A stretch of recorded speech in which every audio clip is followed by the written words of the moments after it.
Hi hello வணக்கம். நான் உங்கள் சாந்தி சேனல். இன்றைக்கி ஆடி கிருத்திகை பற்றி இந்த வீடியோவில் பார்க்கலாம்.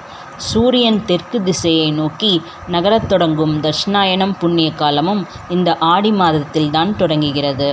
கிருத்திகா நட்சத்திரம் 27 நட்சத்திரங்களில் 3வது நட்சத்திரம்.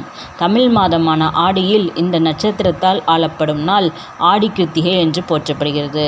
முருகப்பெருமானுக்கு மிகவும் உகந்த நட்சத்திரம் கிருத்திகை நட்சத்திரம் என்பதால் இந்த நாள் மிகவும் மங்களகரமானதாகவும் முருகப்பெருமானை வழிபட சிறந்த நாளாகவும் கருதப்படுகிறது. இந்த வருடம் 2024 ஆடி கிருத்திகை எப்பொழுது, அன்று முருகனை வழிபட்டால் கிடைக்கும் பலன்கள் என்னென்ன என்பது குறித்து இந்த வீடியோவில் பார்க்கலாம். இந்த ஆண்டு ஆடி கிருத்திகையானது ஜூலை 30ஆம் தேதி செவ்வாய்க்கிழமை வருகிறது. ஜூலை 29ஆம் தேதி பகல் 2:41 மணிக்கு துவங்கி ஜூலை 30ஆம் தேதி பகல் 1:40 மணி வரை கிருத்திகை நட்சத்திரம் உள்ளது. ஜூலை 29ஆம் தேதி பகல் பொழுதிலேயே கிருத்திகை நட்சத்திரம் துவங்கி இருந்தாலும் சூரிய உதயத்தின் போது இருக்கும் நட்சத்திரமே அன்றைய நாளுக்குரிய நட்சத்திரமாக கருத வேண்டும் என்பதால் ஜூலை 30ஆம் தேதியே ஆடி கிருத்திகையாக எடுத்துக்கொண்டு விரதம் இருக்க வேண்டும் என கூறப்படுகிறது. மேலும் அன்றைய தினம் மிகவும் சிறப்பான நாளாக கருதப்படுகிறது. அதற்கு காரணம் முருகனுக்குரிய கிருத்திகை செவ்வாய்க்கிழமையில் வருகிறது.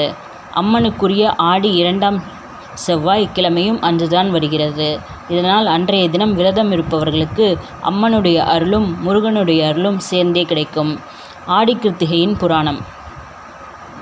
சிவனின் நெற்றிக்கண்ணிலிருந்து வந்த முருகப்பெருமானை 6 கார்த்திகை பெண்கள் தான் வளர்த்தனர். அவர்களை சிறப்பிக்கும் விதமாக அவர்கள் முருகனுக்குரிய நட்சத்திரமாக கருதப்படுவார்கள் என்றும், அந்த நாளில் கார்த்திகை பெண்கள் 6 பேரும் வழிபடுவார்கள் என்றும், கார்த்திகை நட்சத்திரத்தன்று முருகப்பெருமானை வழிபடுபவர்களுக்கு அனைத்து நலன்களும் கிடைக்கும் என்றும் சிவபெருமான் வரமளித்தார். அவர் அளித்த வரத்தின்படி கார்த்திகை நட்சத்திரம் முருகப்பெருமானுக்குரிய நட்சத்திரமாக கருதப்பட்டு கொண்டாடப்பட்டு வருகிறது. முருகனை வழிபடும் முறை. ஆடி கிருத்திகை நாளில் சூரிய உதயத்திற்கு முன்பே எழுந்து குளித்து தங்களுடைய விரதத்தை தொடங்க வேண்டும். இந்த நாளில் சூரிய உதயத்திற்கு முன்பே எழுந்து குளித்துவிட வேண்டும். பின்னர் முருகப்பெருமானின் ஆலயத்திற்கு சென்று வழிபாடுகளை மேற்கொண்ட பின்னதாக விரதத்தை தொடங்க வேண்டும். கோவிலுக்கு செல்ல முடியாதவர்கள் வீட்டின் பூஜை அறையில் முருகனை வழிபட வேண்டும். இந்த நாளில் காலையிலிருந்து மாலை வரை எதுவும் சாப்பிடாமலிருந்து முருகனை மனதிலே நினைத்து வழிபட வேண்டும். உடல் நலம் குன்றியவர்களாக இருந்தால் கொஞ்சமாக பழங்கள் அல்லது பழச்சாறு அருந்தி கொள்ளலாம். பின்னர் மாலை நேரத்தில் வீட்டில் பூஜைகளை செய்துவிட்டு உணவு உண்டு விரதத்தை முடித்து கொள்ளலாம். ஆடி கிருத்திகையின் முக்கியத்துவம். தமிழ் மாதமான ஆடி மாதம் மங்களகரமானதாக கருதப்படுகிறது.